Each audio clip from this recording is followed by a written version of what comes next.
আসসালামু আলাইকুম শিক্ষার্থীরা, আজকে আমাদের বেসিক টু অ্যাডভান্স গ্রামার কোর্সের ধারাবাহিকতায় আমরা ইংরেজির খুবই একটা কনফিউজিং টপিক নাউন নিয়ে আলোচনা করব।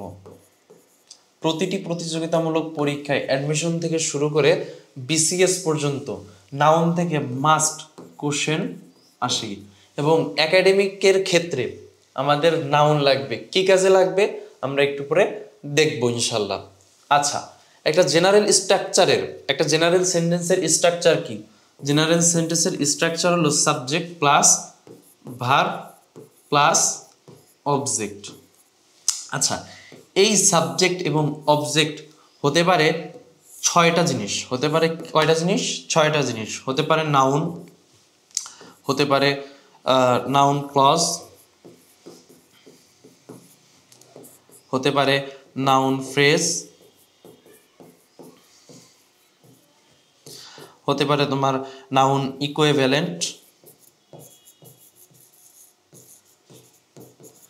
ইকুইভ্যালেন্ট, অথবা হতে পারে জিরান্ট, এবং সর্বশেষ হতে পারে প্রোনাউন। এই ছয়টা জিনিস কি?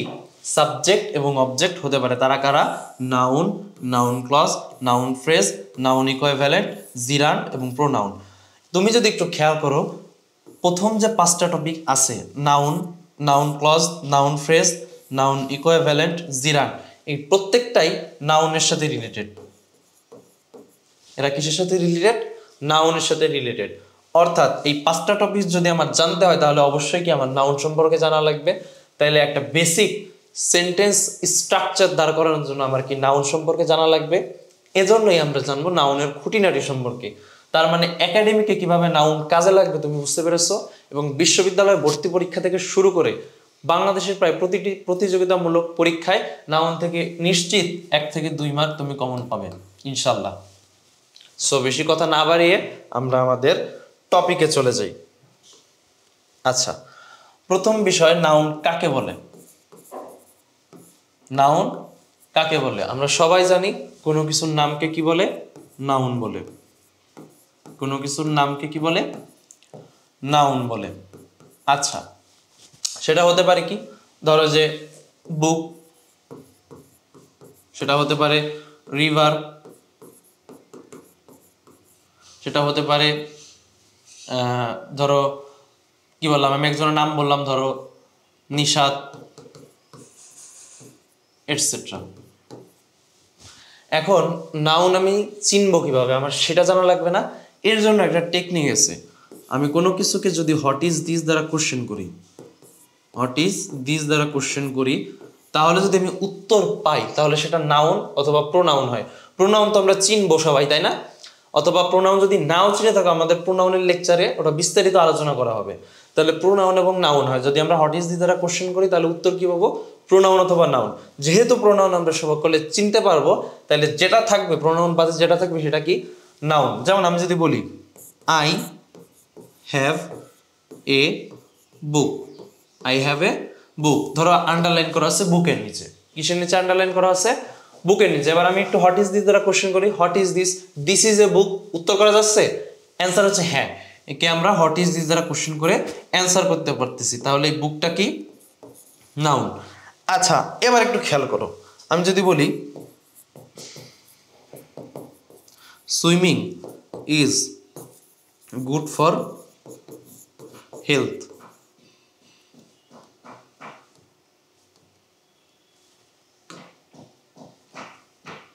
Swimming is good for health. আচ্ছা, এখানে মনে করো আন্ডারলাইন করা আছে সুইমিং এর নিচে। আমাদের অনেক সময় কনফিউজিংটা লাগে যে সুইমিং আসলে নাম, কিন্তু কিসের নাম? আমরা এটা সবাই জানি যে এটা জিরান্ট। এটা কি? জিরান্ট। বাট এটা কিসের নাম এটা আমরা খুঁজে পাই না। যদি একটু খেয়াল করো, মনে করো এক বিদেশি, সে বাংলাদেশে এসেছে এবং সে বাংলাদেশে একজন কি বলো ওইখানের স্থানীয় একজনকে জিজ্ঞেস করতেছে, মানে কি ধরো যে কিছু ছেলে তারা মনে করো যে পুকুরে সাঁতার কাটতেছে, তো ওই ফরেনার একটা আমাদের যে স্থানীয় লোক তাদেরকে জিজ্ঞেস করতেছে what is this, this is swimming. সে কি কোশ্চেন করছে? What is this. আর বাঙালি কি রিপ্লাই দিছে, দিস ইজ সুইমিং। তাহলে হোয়াট ইজ দি দ্বারা কোশ্চেন করে,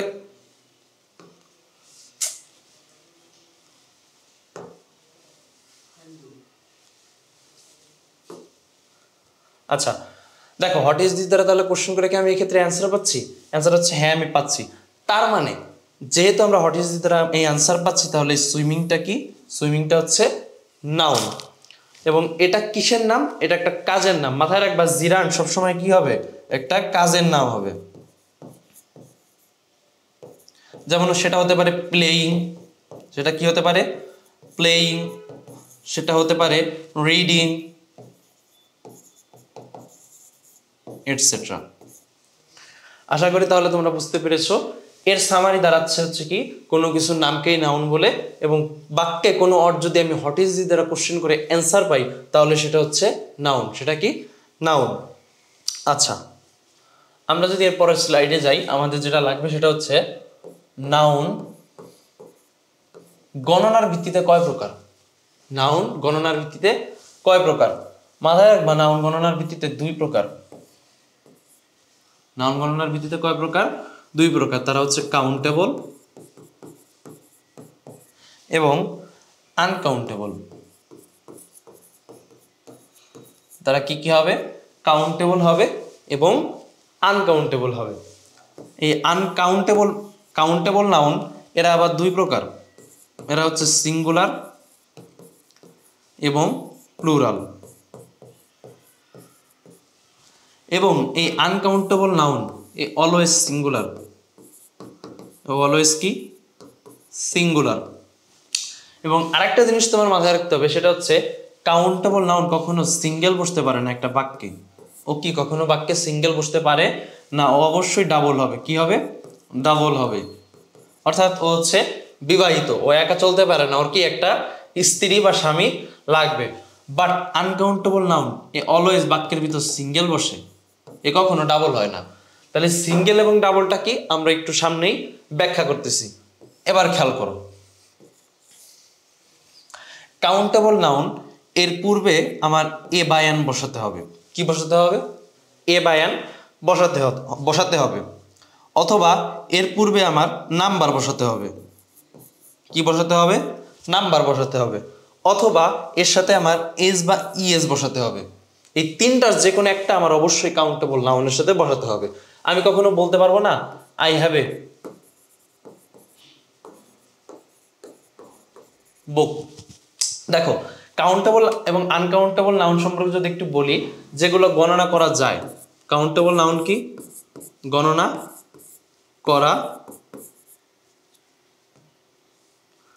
করা যায়। এবং আনকাউন্টেবল নাউন কি? এদেরকে কি গণনা করা যায় না। তাহলে গণনা করা যায় কাদের? কাউন্টেবল নাউনকে। এবং গণনা করা যায় না কাদের? আনকাউন্টেবল নাউনকে। দেখো আই হ্যাভ এ বুক, বুক একটা কাউন্টেবল নাউন। আমরা গুনতে পারি না যে একটা বই দুইটা বই? অ্যান্সার হচ্ছে হ্যাঁ আমরা গুনতে পারি। তার মানে বুক কি? Countable noun. আমি কথার কথা ধরো এখানে আমি এ দিলাম না। কি দিলাম না? এ দিলাম না। তাহলে এই বাক্যটা কি সঠিক হবে?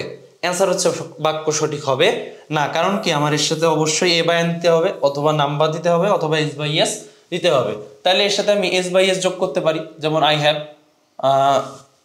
আমি বলতে পারি যে আই হ্যাভ বুকস। আমি বলতে পারি কি? I have books. তার মানে কি আমি এস বাই এস যোগ করছি, তার মানে এখন এই বাক্যটা সঠিক হয়েছে। অথবা আমি এর আগে লিখতে পারি যে I have two books. I have কি? Two books. এই যে আমি নাম্বার যোগ করছি, তার মানে এই বাক্যটাও কি সঠিক। বাট আমি আবার আরেকটা ইউজ করতে পারি। ধরো যে এখান থেকে এস বাই এস ক্রস করে দিয়ে সেক্ষেত্রে আমি লিখতে পারি যে আই হ্যাভ এ বুক। যেহেতু পূর্বে কি দিয়েছি? আর্টিকেল দিয়েছি। তার মানে কি আমরা এই ফরম্যাটে লিখতে পারি। কিন্তু আমি কখনোই লিখতে পারবো না যে শুধুমাত্র বুক। কারণ কি? বুক কাউন্টেবল নাউন, অবশ্যই আমার এর পূর্বে এ বায়ান দিতে হবে, অথবা নাম্বার দিতে হবে, অথবা কি এস বাই এস দিতে হবে। আচ্ছা এবার একটু যদি খেয়াল করো, আনকাউন্টেবল নাউন টোটালের বিপরীত। আনকাউন্টেবল নাউন কি? টোটালের বিপরীত। এর সাথে আমি এ বায়ান ইউজ করতে পারবো না। আমি কি আনকাউন্টেবল নাউনের সাথে এ বায়ান ইউজ করতে পারবো? অ্যান্সার হচ্ছে পারবো না। এর পূর্বে আমি নাম্বার ইউজ করতে পারবো না। এর পূর্বে আমি কি নাম্বার ইউজ করতে পারবো না, এবং এর পূর্বে বা এর সাথে আমি এস বা ইএস ইউজ করতে পারবো না। দেখো রাইস, রাইসকে আমরা গণনা করতে পারি? অ্যান্সার হচ্ছে পারি না। এটা কি তাহলে? Uncountable noun. রাইস তাহলে কি? Uncountable noun. আমি কি কখনো, এবার একটু খেয়াল করো, আমি যদি বলি আই হ্যাভ রাইস, কি বললাম? I have rice. এবার যদি একটু খেয়াল করো, আমি এর পূর্বে এ দিয়েছি, কি দিয়েছি? এ দিয়েছি, আই হ্যাভ এ রাইস, ধরো কথার কথা বললাম, তাহলে এই বাক্যটা কি সঠিক হবে? অ্যান্সার হচ্ছে বাক্যটা সঠিক হবে না। কারণ কি? রাইস একটা আনকাউন্টেবল নাউন, এর পূর্বে আমি এ বা অ্যান ইউজ করতে পারবো না। আবার একটু যদি খেয়াল করো, রাইসের সাথে যদি আমি এস বাই এস দিই, রাইসেস কথার কথা বললাম, এর সাথে কি দিয়েছি? এস বাই এস দিয়েছি, তাহলে কি বাক্যটা সঠিক হবে? অ্যান্সার হচ্ছে তখনও বাক্যটা সঠিক হবে না। কেন? কারণ এস বাই এস কে আনকাউন্টেবল নাউনের সাথে বসাতে পারবো না। আমি যদি এর আগে কথার কথা বসাই যে আই হ্যাভ 2 রাইস বা 5 রাইস, বসাতে পারবো? অ্যান্সার হচ্ছে না, আমি বসাতে পারবো না। কারণ রাইস কি? Uncountable noun. রাইস কি? Uncountable noun. এর সাথে আমি এ বাই এন বসাতে পারবো না, নাম্বার বসাতে পারবো না, এবং এস বাই এসও বসাতে পারবো না। তাহলে এ বাই এন বসবে কার সাথে? কাউন্টেবল নাউনের সাথে। নাম্বার বসবে কার সাথে? কাউন্টেবল নাউনের সাথে। এস বাই এস বসবে কার সাথে? কাউন্টেবল নাউনের সাথে। তাহলে বুঝতে পেরেছো, আমার কাউন্টেবল নাউন করতে হলে অবশ্যই এর পূর্বে এই 3টা জিনিস দিয়ে আমাকে এর ডাবল করে ফেলতে হবে। এ কখনো সিঙ্গেল হিসেবে বসতে পারবে না। কিন্তু আনকাউন্টেবল নাউনের সাথে এগুলোর একটাও বসবে না, ও অলওয়েজ কি থাকবে? সিঙ্গেল থাকবে। ও অলওয়েজ কি? সিঙ্গেল। আশা করি তোমরা এটা এতটুকু বুঝতে পেরেছো। এবার আরেকটা জিনিস একটু মাথায় খেয়াল করো, কাউন্টেবল নাউন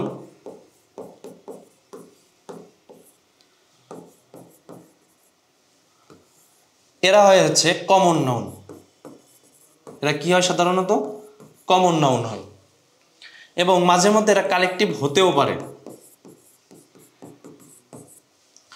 পিসি দাসের বইতে, আমি যদি রেফারেন্স দিই, পিসি দাসের বইতে কমন নাউনকে সরাসরি কাউন্টেবল নাউন বলা হয়েছে, এবং কালেকটিভ নাউনকে সরাসরি কাউন্টেবল নাউন বলা হয়নি। বলা হয়েছে যে এর পূর্বে যদি আমি আর্টিকেল বা নাম্বার ইউজ করি, এ কাউন্টেবল নাউন হতেও পারে। বাট এর পূর্বে যদি আমি কোনো আর্টিকেল ইউজ না করি, তাহলে এ কখনো কাউন্টেবল নাউন হবে না। ও হবে তখন আনকাউন্টেবল নাউন। কি হবে ও তখন? Uncountable noun. আচ্ছা, এবার আনকাউন্টেবল নাউনের ভিতর যদি দেখি, এটা হতে পারে 2টা জিনিস। তারা কারা কারা? ম্যাটেরিয়াল নাউন এবং অ্যাবস্ট্রাক্ট নাউন। তাহলে ম্যাটেরিয়াল নাউন এবং অ্যাবস্ট্রাক্ট নাউন এরা হচ্ছে আনকাউন্টেবল নাউন। ম্যাটেরিয়াল নাউন এবং অ্যাবস্ট্রাক্ট নাউন কি? Uncountable noun. এবার বাকি থাকে হচ্ছে প্রপার নাউন। বাকি থাকে কি? Proper noun. পিসি দাসের বই এবং মাইকেল সোয়ানের বইতে সরাসরি বলা হয়েছে এর কাউন্টেবিলিটি নাই। এর কি নাই? কাউন্টেবিলিটি নাই। এজন্য এ সরাসরি কাউন্টেবল নাউনের ভিতরেও পড়ে না, আবার আনকাউন্টেবল নাউনের ভিতরেও পড়ে না। তাহলে এ কোনো জায়গার ভিতরে নাই। কমন নাউন হতে পারে, অবশ্যই কাউন্টেবল নাউন। কালেকটিভ নাউনের পূর্বে যদি আমি আর্টিকেল ইউজ করি তাহলে এ হবে কাউন্টেবল, আর যদি আমি আর্টিকেল ইউজ না করি তাহলে কালেকটিভ নাউন হয়ে যাবে আনকাউন্টেবল নাউন। এবং ম্যাটেরিয়াল নাউন এবং অ্যাবস্ট্রাক্ট নাউন এ অলওয়েজ হবে কি? Uncountable noun. আশা করি তোমরা কাউন্টেবল এবং আনকাউন্টেবল নাউনের এতটুকু পর্যন্ত তোমরা বুঝতে পেরেছো। আচ্ছা, এরপরে আসি, আমরা যে এতক্ষণ নাউনের প্রকারভেদটা শিখলাম না, এটা হচ্ছে গণনার ভিত্তিতে প্রকারভেদ। এটা কি? গণনার ভিত্তিতে প্রকারভেদ। এবার নাউনের আরেকটা প্রকারভেদ আছে, সেটা হচ্ছে ইন্দ্রিয় গ্রাহ্যতার ভিত্তিতে। সেটা কি? ইন্দ্রিয় গ্রাহ্যতার উপর ভিত্তি করে নাউন হচ্ছে 2 প্রকার। নাউন কয় প্রকার? 2 প্রকার। তারা হচ্ছে কনক্রিট নাউন, আর আরেকটা হচ্ছে অ্যাবস্ট্রাক্ট নাউন। কনক্রিট নাউন আর কি? Abstract noun. আচ্ছা, এই কনক্রিট নাউন এরা হচ্ছে ইন্দ্রিয় গ্রাহ্য। এরা কি? ইন্দ্রিয় গ্রাহ্য। এবং এই অ্যাবস্ট্রাক্ট নাউন এটা ইন্দ্রিয় গ্রাহ্য না। এটা কি? ইন্দ্রিয় গ্রাহ্য নয়। আচ্ছা, তাহলে ইন্দ্রিয়টা কি? মাথায় রাখবা, আমাদের 5টা ইন্দ্রিয় আছে। আমাদের কি আছে? 5টা ইন্দ্রিয়। তারা কারা কারা? কান, চোখ, নাক, জিহ্বা এবং ত্বক। এই পাঁচটা দ্বারা যদি আমি অনুভব করতে পারি তাহলে সেটা হবে কনক্রিট নাউন, আর এই পাঁচটা দ্বারা যদি আমি অনুভব করতে না পারি তাহলে তারা হবে অ্যাবস্ট্রাক্ট নাউন। আচ্ছা, যেমন একটু খেয়াল করো, আমি যদি বলি বুক, কি বলেছি? বুক। বুককে আমরা দেখতে পারি? অ্যান্সার হচ্ছে হ্যাঁ আমি দেখতে পারি। আমি কি ধরতে পারি? অ্যান্সার হচ্ছে হ্যাঁ আমি ধরতে পারি। আমি কি মনে করো এর বা কি বলে এটারে আমি দেখতেও পারি, ধরতেও পারি। আবার যদি কেউ বই পড়ে আমি শুনতে পারি না? অ্যান্সার হচ্ছে পারি। তার মানে বুক কি? Concrete noun. বুক কি? Concrete noun. আচ্ছা, কিন্তু আমি যদি বলি লাভ, কি বলেছি? লাভ। এটা কি কান দ্বারা শোনা যায়? এটা কি চোখ দ্বারা দেখা যায়? এটা কি নাক দ্বারা ঘ্রাণ নেওয়া যায়? বা জিহ্বা দ্বারা স্বাদ নেওয়া যায়? ত্বক দ্বারা অনুভব করা যায়? কোনোটাই করা যায় না। তার মানে এ কি? এ হচ্ছে অ্যাবস্ট্রাক্ট নাউন। লাভ কি তাইলে? লাভ হচ্ছে অ্যাবস্ট্রাক্ট নাউন। এবার তোমাদের প্র্যাকটিসের স্বার্থে আমি কয়েকটা কনফিউজিং কনক্রিট নাউন এবং অ্যাবস্ট্রাক্ট নাউন দিব, দেখি তোমরা কয়জন পারো। আমি ফার্স্টে লিখলাম এয়ার, এরপর লিখলাম গ্যাস, এরপর লিখলাম ভয়েস, এরপর লিখলাম থিফ, এবার লিখলাম থেফট, এবার ধরো লিখলাম নলেজ, এবার ধরো লিখলাম চাইল্ডহুড। এরপর আমি লিখতে পারি পেন, এরপর লিখতে পারি আমি বিফ। আচ্ছা, এইগুলা তোমার নির্ণয় করতে হবে এগুলা কনক্রিট নাউন নাকি অ্যাবস্ট্রাক্ট নাউন, এই জিনিসটা তোমার কি করতে হবে? নির্ণয় করতে হবে। দেখো একটু খেয়াল করো, এয়ার, এটাকে আমরা পঞ্চ ইন্দ্রিয় দ্বারা অনুভব করতে পারি? অ্যান্সার হচ্ছে পারি। কিভাবে পারি? তুমি যদি মনে করো তোমার রুমের ফ্যানের বাতাসটা অফ করে দাও, সেক্ষেত্রে তুমি কি বুঝতে পারবা না যে তোমার বাতাস অফ হয়ে গেছে? তার মানে এয়ার ত্বক দ্বারা অনুভব করা যায়। এয়ার কি করা যায়? ত্বক দ্বারা অনুভব করা যায়। যেহেতু ত্বক দ্বারা অনুভব করা যায়, কি নাউন? Concrete noun. আবার একটু খেয়াল করো, গ্যাস, গ্যাসের নিজস্ব গন্ধ আছে। তুমি যদি তোমার গ্যাস সিলিন্ডার বা যেটা আছে তোমাদের রান্নাঘরে, গ্যাস সিলিন্ডারটা যদি খুলে দাও, দেখবা যে গ্যাসের কিছু গন্ধ পাওয়া যাচ্ছে। তাহলে গ্যাসকে আমরা নাক দ্বারা অনুভব করতে পারি না। যেহেতু আমি নাক দ্বারা অনুভব করতে পারি, তাহলে এ কি নাউন? Concrete noun. এরপরে দেখো ভয়েস, এরপরে কি? ভয়েস। ভয়েসকে আমরা কান দ্বারা শুনতে পারি না? অ্যান্সার হচ্ছে হ্যাঁ পারি। তার মানে এও কি? Concrete noun. এ কোন নাউন? Concrete noun. এবার আসি থিফ। থিফ মানে হচ্ছে চোর। থিফ মানে কি? চোর। চোরকে আমরা দেখতে পারি, ধরতেও পারি, তাহলে এ কি? Concrete noun. এবার যেটা বলছি থেফট, কি বলছি? থেফট। থেফট মানে হচ্ছে চুরিবিদ্যা। থেফট মানে কি? চুরিবিদ্যা। এখন চুরিবিদ্যা এটাকে আমরা ধরতে পারি বা ছইতে পারি বা নাক কান দ্বারা আমরা অনুভব করতে পারি? অ্যান্সার হচ্ছে পারি না। তাহলে এই থেফটটা কি? Abstract noun. এই থেফটটা কি? Abstract noun. এরপরে আসা হচ্ছে নলেজ। নলেজকে আমরা নাক কান দ্বারা অনুভব করতে পারি বা জিহ্বা দ্বারা অনুভব করতে পারি, ত্বক দ্বারা অনুভব করতে পারি? অ্যান্সার হচ্ছে পারি না। তাহলে এও কি? Abstract noun. আচ্ছা, এবার আসো চাইল্ডহুড, অর্থাৎ ছোটকাল বা বাল্যকাল যেটাকে আমরা বলি।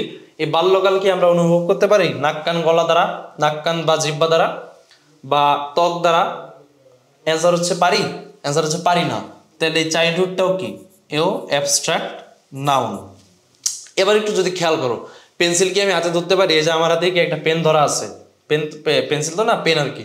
আমার হাতেও কি একটা পেন ধরা আছে। তার মানে পেন যেহেতু আমি ধরতে পারতেছি, কনক্রিট নাউন। কোন নাউন? Concrete noun. এবারে আসো বিফ। বিফ মানে হচ্ছে গরুর মাংস। গরুর মাংসকে আমরা ধরতে পারি না, তার মানে বিফও কি? Concrete noun.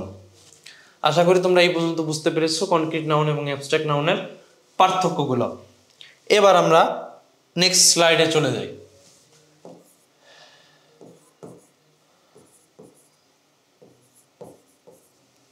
Concrete noun. এই কনক্রিট নাউন 4 প্রকার। কনক্রিট নাউন কয় প্রকার? 4 প্রকার। তারা কারা কারা? প্রপার নাউন,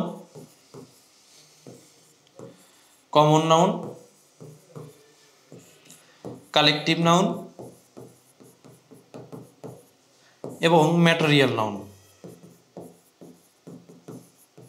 এই 4 প্রকার আছে কনক্রিট নাউনের মধ্যে। কনক্রিট নাউনের মধ্যে আছে কারা কারা? Proper noun, common noun, collective noun এবং ম্যাটেরিয়াল নাউন।